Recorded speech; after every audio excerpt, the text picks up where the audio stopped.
Hi, I'm Susan Kennard. I just want to make sure that you can hear me because I'm using a different microphone. So I'm hoping you can hear me.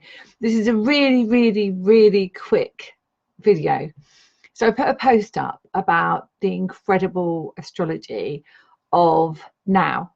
Okay, so about the solar eclipse in Capricorn and how 2011 affects now. So what was going on in 2011 and how it affects now. So what I wanted to say was this is the way you find out. Okay, so just wanted to give you a really quick video on how to do this. So you get the time of your birth, the date obviously of your birth, and where you lived, and where you were born, rather not where you lived, where you were born. So the place where you were born, the date and the time, and obviously your name. And so essentially what you do is you put that into a free chart online. So Astro DNst is really good. Astro Cafe is also good. And then what you do is you find the house on your chart, you find the house that Capricorn is in. Okay. And I'm going to give you a little rundown on what the houses mean.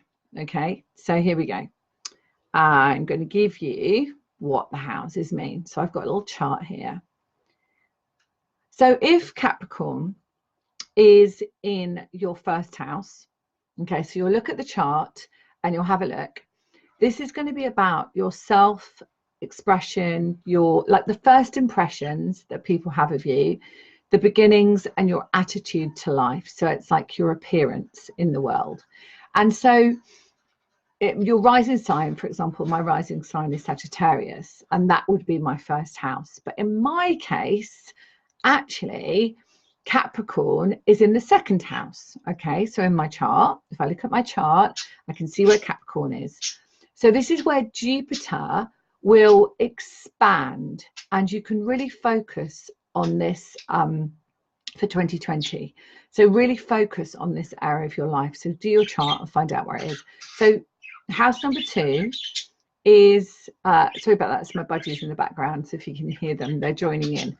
Money, values, work, daily routines, and environment. Okay, so if you're in the second house, if Capricorn's in the second house, as it is for me, it's about my values, about my work, my daily routines, and the environment. Okay, so the environment that you live in. So for me, quite interestingly, I've changed my daily routine. So I'm spending more time with my children next year. I'm not working after a certain time in the day, and I'm launching a podcast, my own podcast, The Spiritual Awakener. So there's quite a few things, fun things that are happening, and I'm off to San Diego to speak at an event. So it's really fun. So house number 3. So if Capricorn falls in 3, house number 3, it's about your siblings, it's about your friends, it's about your neighbours and your community. It's also about short distance travel, and it's about communicating. So it's about how you communicate to the world. If it's house number 4, it's your home, it's your family, it's your roots, and it's your emotional foundation.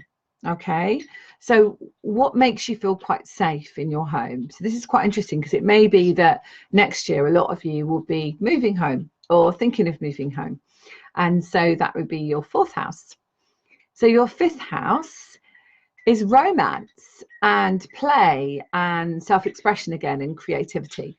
So it could be that your focus next year in 2020, if your Capricorn is in the 5th house, it would be bringing in romance or having new romance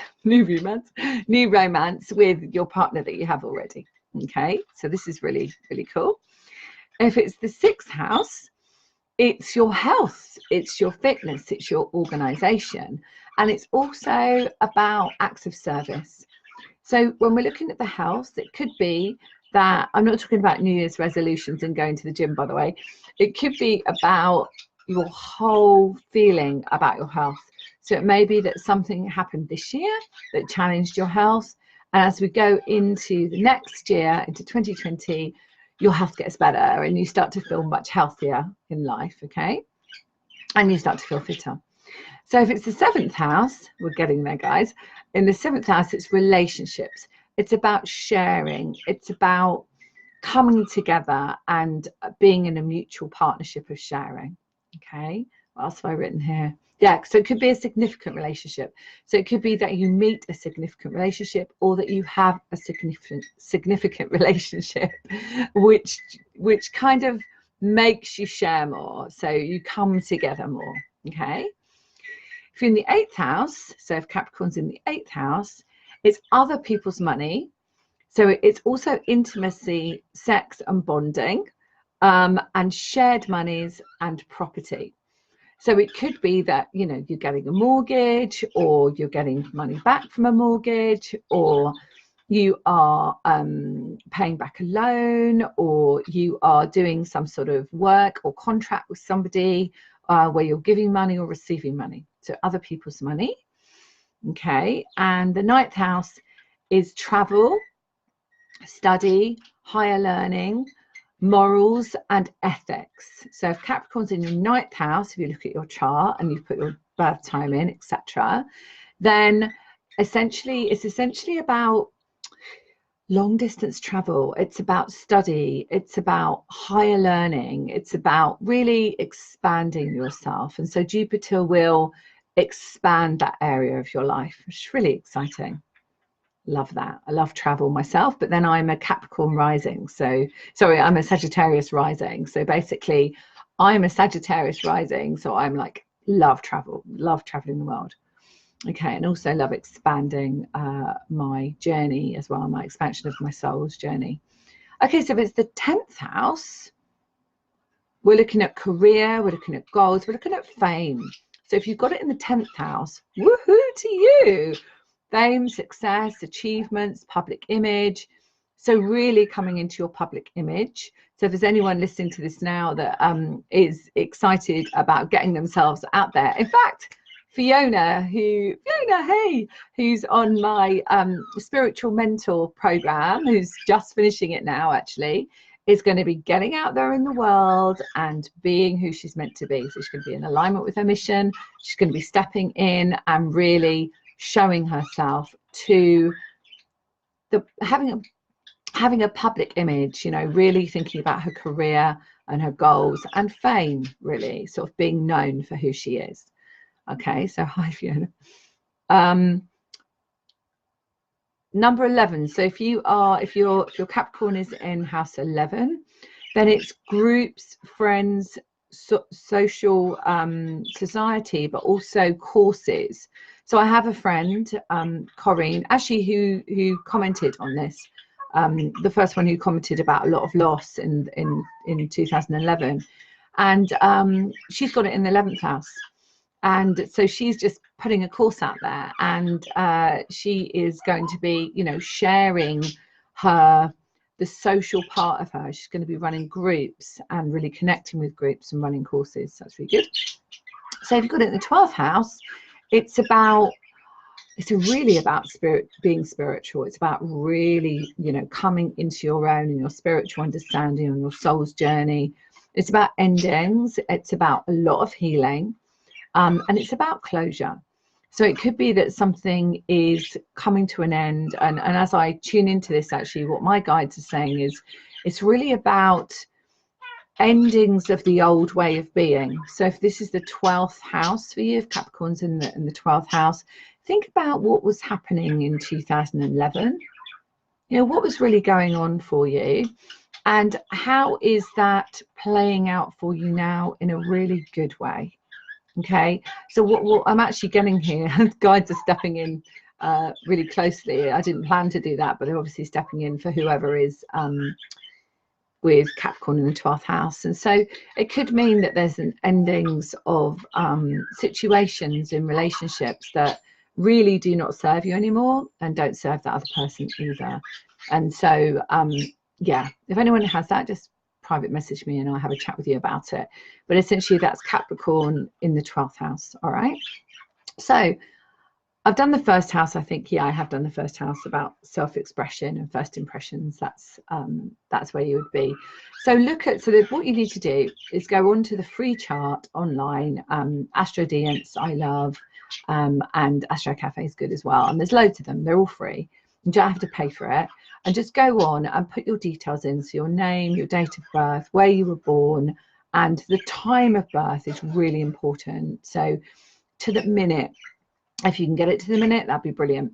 Okay, so when we're looking at what was going on in 2011, we're really looking at what was happening. So Corinne, for example, wrote about how she'd lost babies and miscarriage and so on. And what's really beautiful is that now she's putting a course together to help people heal so that they can actually create their own pregnancies and babies themselves. So that's exactly what she did. So from that trauma that happened, I'm sure she doesn't mind me talking about her, from that trauma that happened, and she'll be on my podcast as well, The Spiritual Awakener. I'll be interviewing her next year on this about her work. But essentially what she's doing is putting together a course, and she works with women now and helping them to create mind, body and spirit to be in the place to be able to have babies and become pregnant. Okay, so what happened to her in 2011 was really difficult for her and really traumatic, and she has 2 children, so she's really blessed that she managed to create that from the work that she did with herself, deep clearing, deep cleansing, etc. And then now she's actually, all those years later, helping other women do the same. So do you see how there's a correlation with what was going on there in the sense of a really difficult experience? And some of you have written about your difficult experiences to do with money, etc. So you can see how a wonderful thing is coming from her difficult experience that happened in 2011.